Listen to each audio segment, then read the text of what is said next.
awitan ng Panginoon, sa piging sariwain, pagliligtas niya sa atin. Bayan nating alalahanin, panahong tayo'y hinalipin, ng ngalan niya'y ating sambitin. Paanong di tayo lingapin? Bayan muling magtipon, awitan ng Panginoon, sa piging sariwain, pagliligtas niya sa atin. Sa piging sariwain, pagliligtas niya sa atin.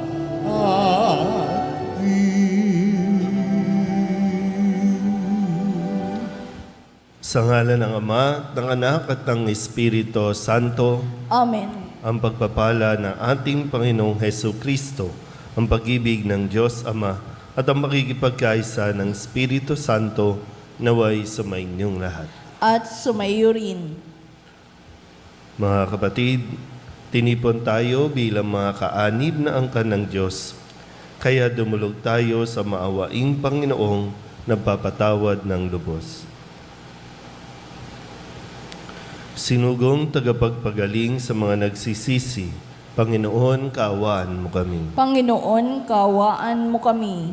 Dumating na tagapag-anyayang mga makasalanay magsisi, Kristo, kaawaan mo kami. Kristo, kaawaan mo kami. Nakaluklok ka sa kanan ng Diyos Ama para ipamagitan kami. Panginoon, kaawaan mo kami. Panginoon, kaawaan mo kami. Kaawaan tayo ng makapangyarihang Diyos, patawarin tayo sa ating mga kasalanan at patnubayan tayo sa buhay na walang hanggan. Amen. Manalangin tayo.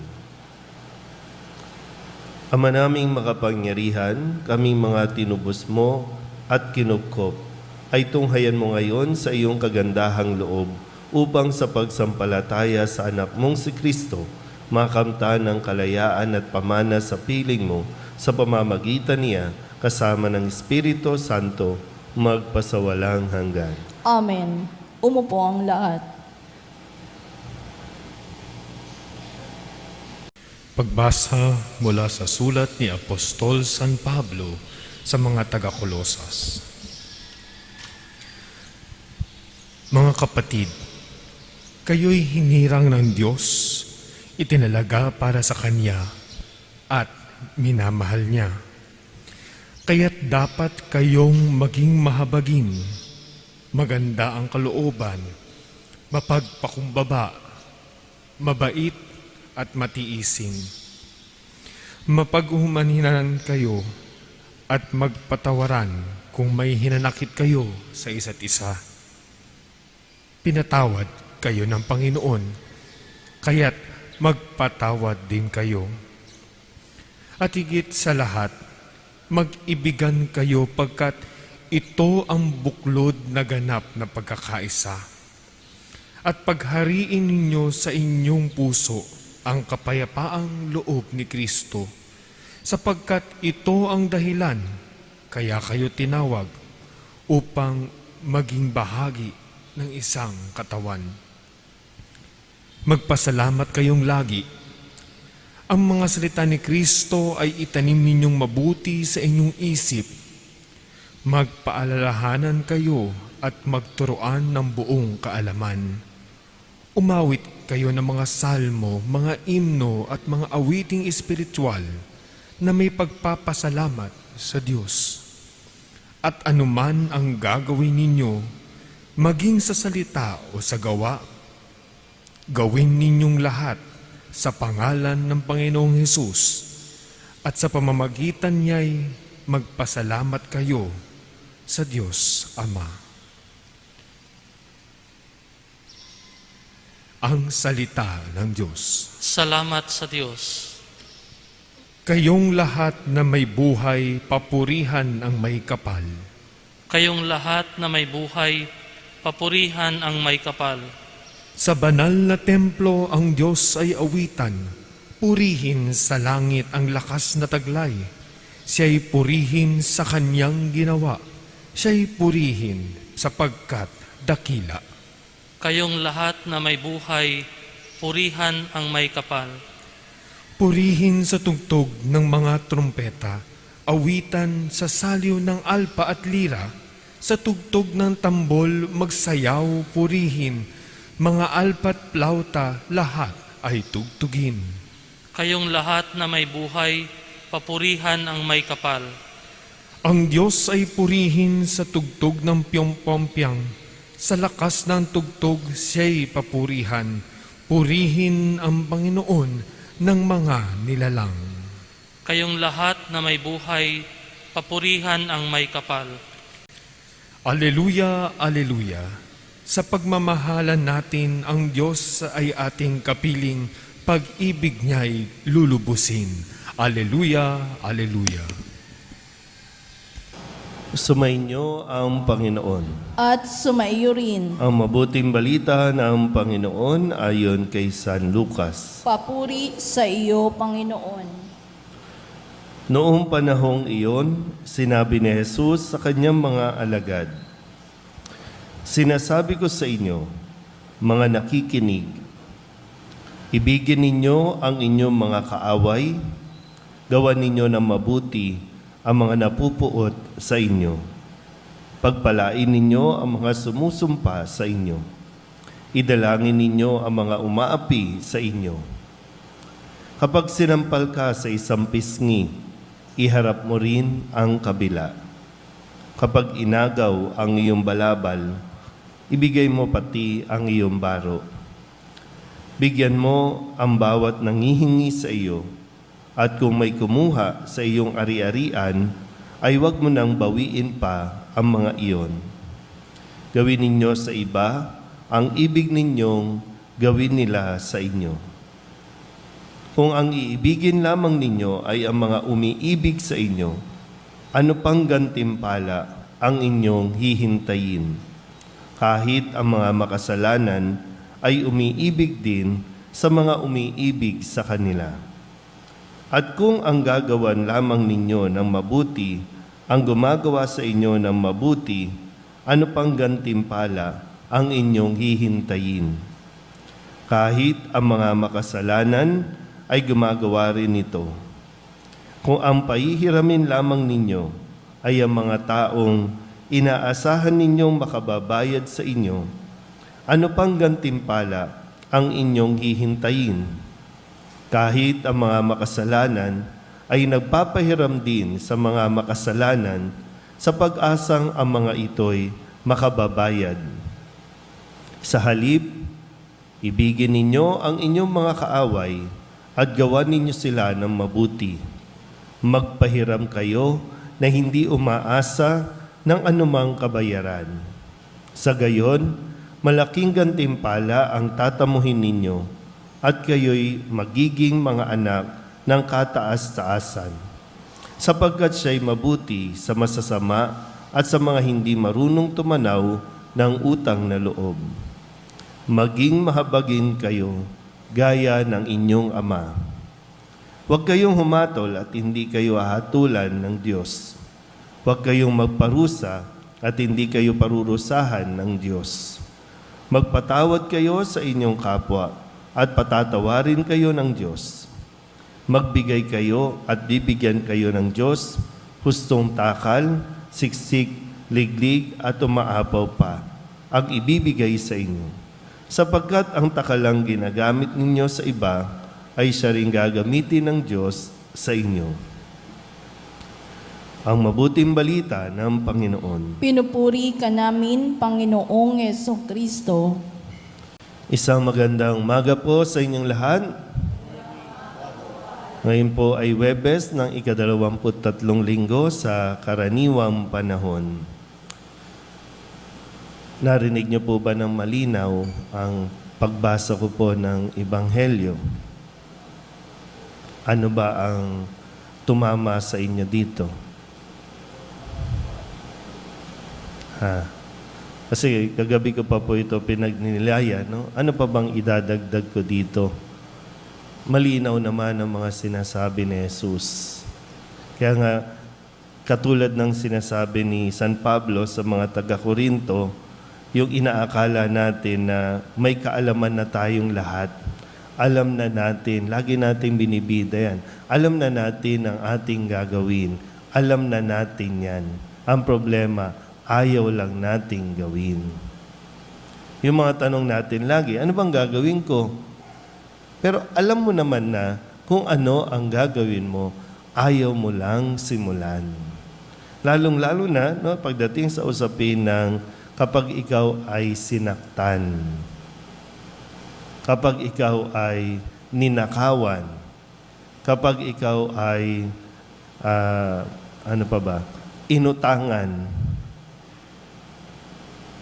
At itong mga bagay na ito yung mga hindi nagpapatulog sa atin.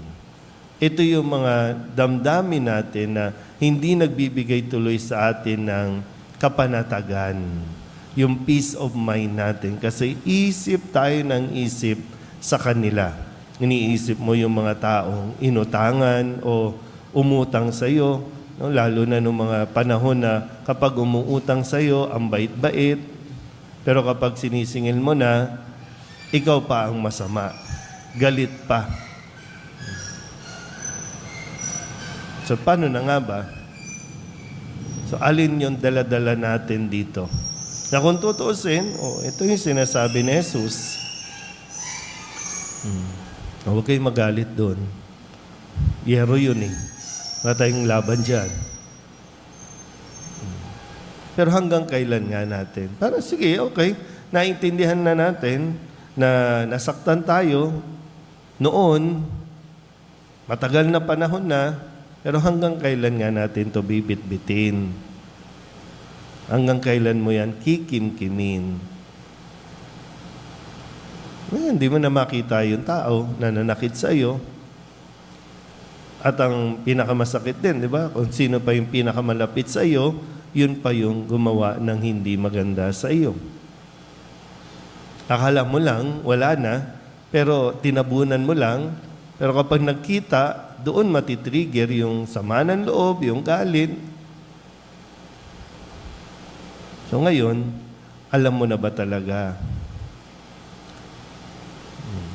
So iproseso natin to. No? Kasi ito yung kumbaga pangaral ni Jesus na nagpapaalala sa atin na ganito ang pagiging Kristiyano. At hindi madali maging Kristiyano. Hindi naman sinusugarcoat no ni Jesus yung pagiging Kristiyano para lamang dumami yung mga gustong sumunod sa Kanya. Hindi. Kaya nga sabi, di ba?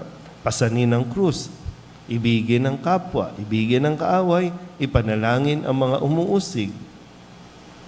Ang problema natin, di ba? Ang kadalasan natin ginagawa, kinakalimutan lang natin yung tao.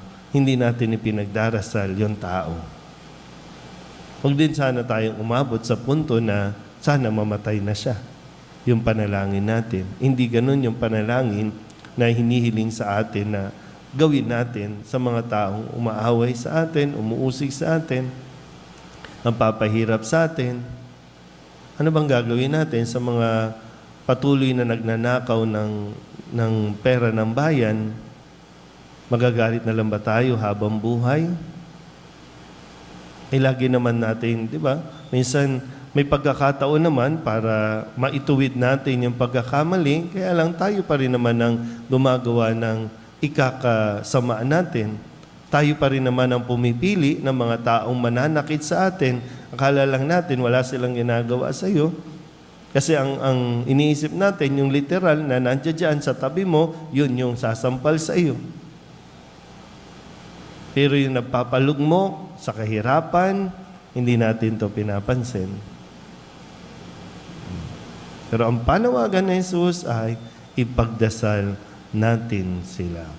Yun ang pagiging alagad ni Kristo. Yun ang pagiging Kristiyano. na mamumuhay tayo sa pag-ibig, hindi sa galit. Amen.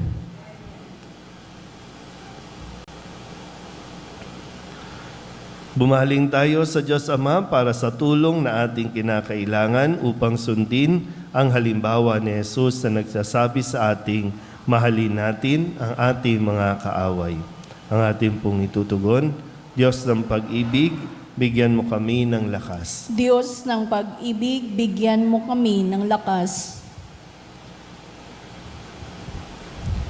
Ang mga pinuno ng simbahan naway magbigay ng saksi sa kanyang sambayanan sa mamamaraan ng pagpapatawad, pag-ibig, kapatawaran, upang masalamin ang kabanalan ng Diyos sa daigdig. Manalangin tayo sa Panginoon. Diyos ng pag-ibig, bigyan mo kami ng lakas. Yaong may galit at pait sa kanilang kapwa, naway magpatanto na naghihiwalay lamang sa kanila sa Diyos ang pagsunod sa kanilang hinanakit at suklam. Manalangin tayo sa Panginoon. Diyos ng pag-ibig, bigyan mo kami ng lakas. Ang mga pamilyang pinaghiwalay at nahati dahil sa kanilang kawalang bahala sa isa't isa, naway mapanumbalik ang dating pagkakasundo at alab ng samahan. Manalangin tayo sa Panginoon. Diyos ng pag-ibig, bigyan mo kami ng lakas.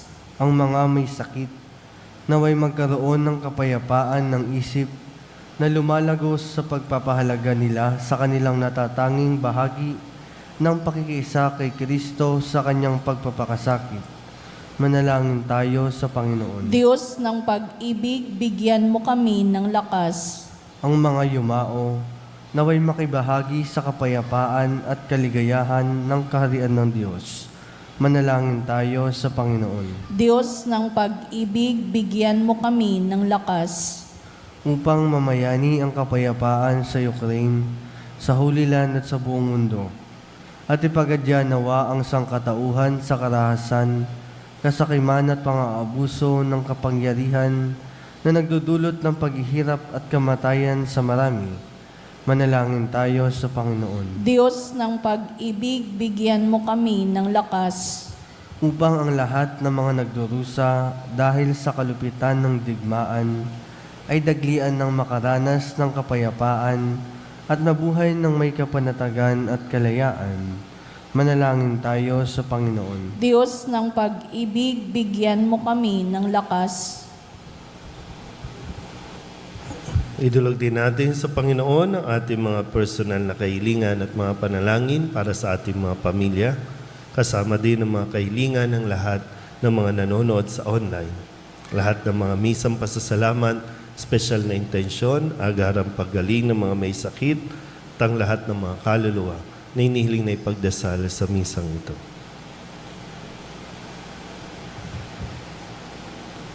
Ang lahat ng ito ay inihiling namin sa ngalan ni Kristong aming Panginoon. Amen. Umupo ang lahat.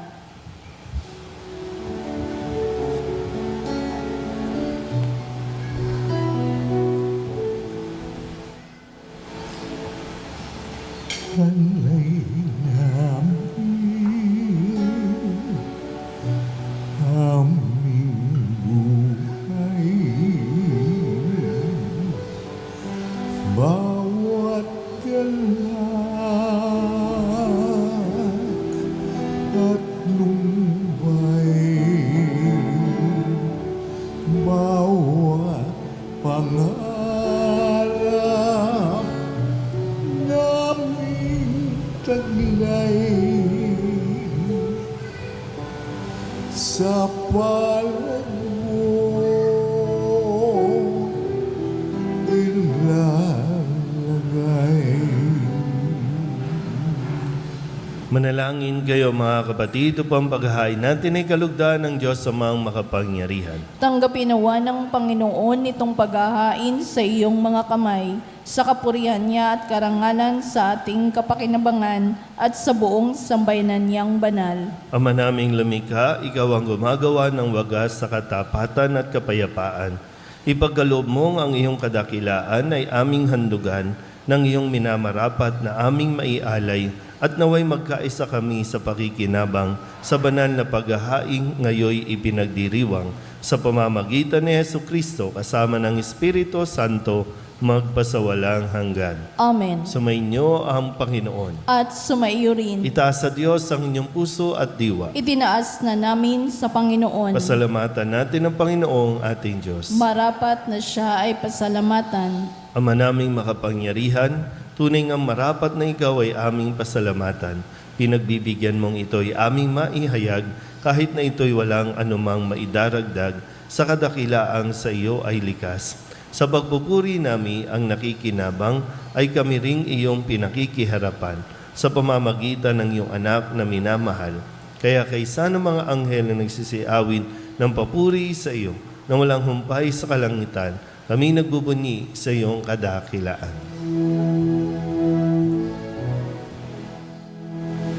Santo, Santo, Santo, Panginoong Diyos na makapangyarihan, napupuno ang langit at lupa ng kaluwalhatian mo.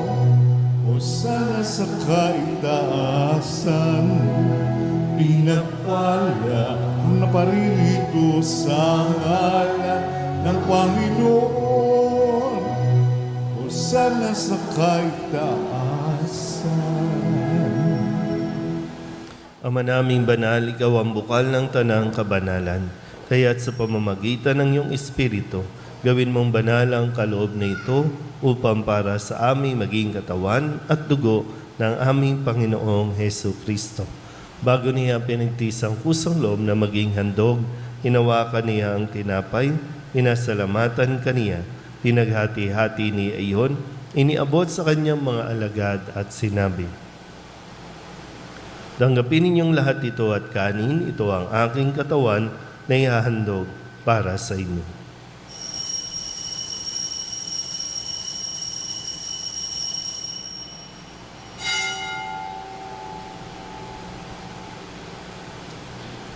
Gayun din naman nang matapos ang hapunan, hinawakan niya ang kalis, muli kaniyang pinasalamatan.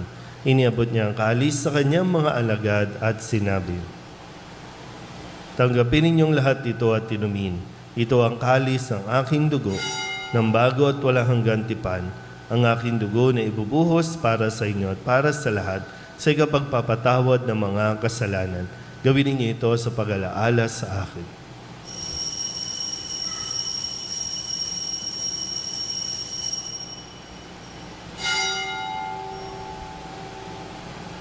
Ibagbunyi natin ang misteryo ng pananampalataya. Si Kristo'y namatay, si Kristo'y nabuhay, si Kristo'y babalik sa wakas ng panahon. Ama, ginagawa namin ngayon ang pag-alaala sa pagkamatay at muling pagkabuhay ng iyong anak. Kaya tiniaalay namin sa iyo ang tinapay na nagbibigay buhay at ang kalis na nagkakaloob ng kaligtasan. Kami nagpapasalamat dahil kami iyong minarapat na tumayo sa harap mo para maglingkod sa iyo. Isinasamo namin kami magsasalo-salo sa katawan ng dugo ni Kristo ay mabuklod sa pagkakaisa sa pamamagitan ng Espiritu Santo. Ama, lingapin mo ang iyong simbahang laganap sa buong daigdig. Puspusin mo kami sa pag-ibig kay San Francisco na aming Papa at ni Jose na aming Obispo at ng Tanang Kaparian.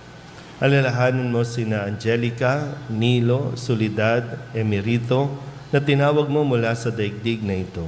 Nung sila'y binyagan, sila'y nakaisa ni Kristo sa pagkamatay. Ngayong sila'y pumanaw, naway makaisa sila ni Kristo sa pagkabuhay. Alalahanin mo rin ang mga kapatid naming nahimlay na may pag-asang sila'y muling mabubuhay, gayon din ang lahat ng mga pumanaw. Kawaan mo sila at patuloyin sa iyong kaliwanagan. Kawaan mo at pagindapating kaming lahat na makasalo sa iyong buhay na walang wakas. Kaysa na mahal na Birhen Maria na ina ng Diyos, ng kabiyak ng puso niyang si San Jose, kaysa na mga apostol at ng lahat ng mga banal na namuhay dito sa daigdig ng kalugod-lugod sa iyo, may pagdiwang nawa namin ng papupuri sa kararangal mo sa pamamagitan ng iyong anak na aming Panginoong Hesu Kristo. Sa pamamagitan ng Kristo, kasama niya at sa Kanya, ang lahat ng parangal at papuri ay sa iyo, Diyos amang makapangyarihan, kasama ng Espiritu Santo, magpasawalang hanggan. Amen. Amen. Amen.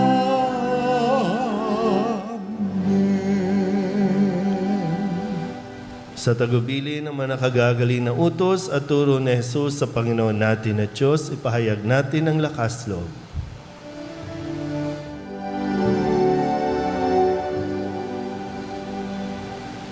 Ama namin, sumasalangit ka, sambahin ang ngalan mo, mapasa amin ang kaharian mo, sundin ang loob mo dito sa lupa para ng sa langit.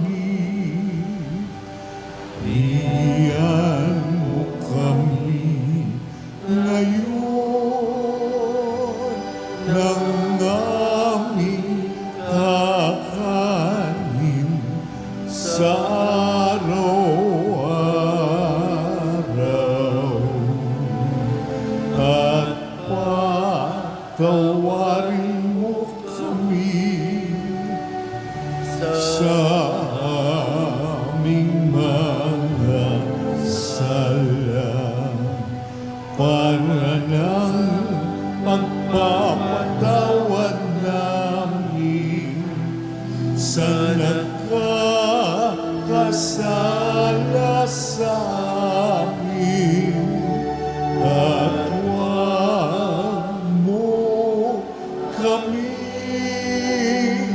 ipahintulot sa tukso at ihadya mo kami sa lahat ng masama. Hinihiling namin kami ihadya sa lahat ng masama, pagkalooban ng kapayapaan araw-araw, iligtas sa kasalanan at ilayo sa lahat ng kapahamakan, samantalang aming pinananabikan ang dakilang araw ng pagpapahayag ng tagapagligtas naming sa Jesucristo. Sapagkat iyo ang kaharian at ang kapangyarihan at ang kapurihan magpakailanman. Amen. Panginoong Jesucristo, sinabi mo sa iyong mga apostol, kapayapaan ang iniiwan ko sa inyo, ang aking kapayapaan ang binibigay ko sa inyo.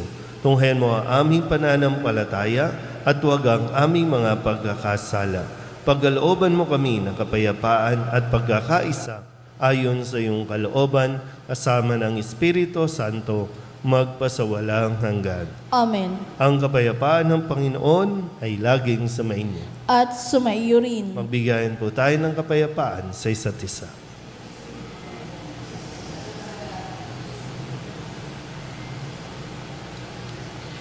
Kordero ng Diyos na nag-aalis ng mga kasalanan ng sanlibutan, maawa ka sa amin. Kordero ng Diyos na nag-aalis ng mga kasalanan ng sanlibutan, maawa ka sa amin. Kordero ng Diyos na nag-aalis ng mga kasalanan ng sanlibutan, ipagkaloob mo sa amin ang kapayapaan.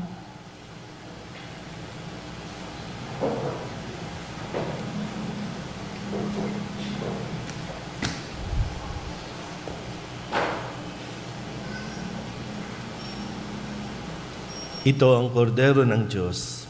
Ito ang nag-aalis ng kasalanan ng sanlibutan.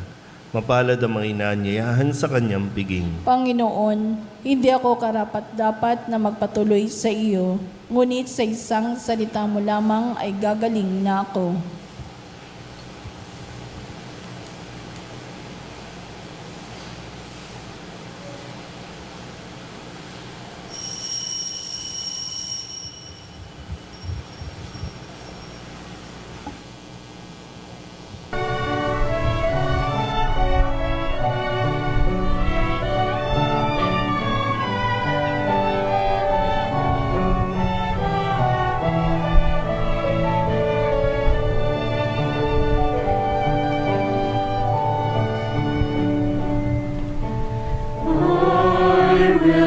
listen to the Lord, will listen to the voice of His people, serve them with all my heart.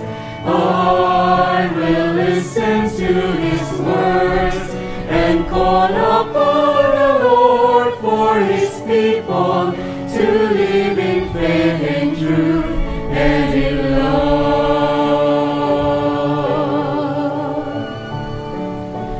I need you, my Lord, for every day that comes, for all their pains and joys, be there to understand. They may seek you, my Lord, and reach into your hands. May you comfort their sorrows and heal their wounded hearts. I will listen to the Lord, will listen to the voice of His people, serve them with all my heart.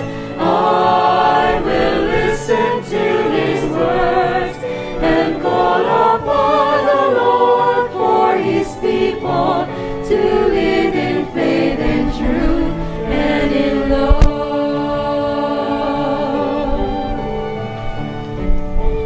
I commend you, my Lord, show them your truth and love. When darkness overtakes them, your light shines from above. I will be there, my Lord, to lead at your command. Together at one table, feed them the bread of love. I will listen to the Lord, will listen to the voice of His people, serve them with all my heart. I will listen to His words and call upon the Lord for His people to live in faith and truth and in love. There are those who seek the lost and suffering, bind their wounds and bring them to your care. Oh Lord, I know that you're with them, embracing once again. Your love is all I beg.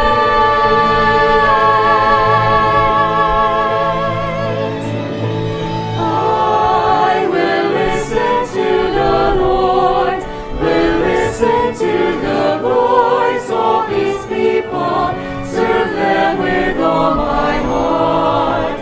I will listen to His words and call upon the Lord for His people to live in faith and truth and in love.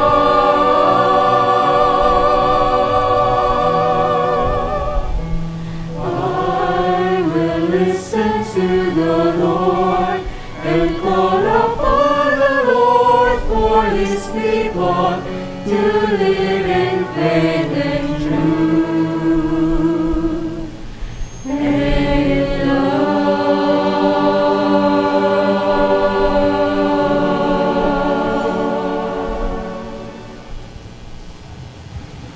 Manalangin tayo. Ama naming mapagmahal, kaming pinapagsalo mo sa iyong salita at piging na banal ay iyong pinalalakas at iyong binubuhay. Pagindapatin mong kami makapakinabang sa buhay ng iyong anak na para sa aming sarili niya ang alay bilang aming tagapamagitan kasama ng Espiritu Santo magpasawalang hanggan. Amen. Sumainyo ang Panginoon. At sumaiyo rin. At pagpalain kayo ng makapangyarihang Diyos, Ama at Anak at Espiritu Santo. Amen. Tapos sa banal na misa, humayo tayo sa kapayapaan ni Kristo. Salamat sa Diyos. Magandang umaga po. Magandang umaga po, Panginoon.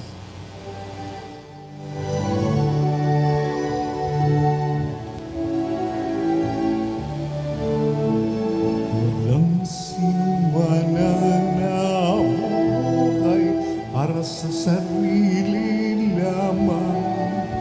Walang sinuman ang namamatay para sa sarili lamang. Tayong lahat ay may pananagutan sa isa't isa. Tayong lahat ay tinipon ng Diyos na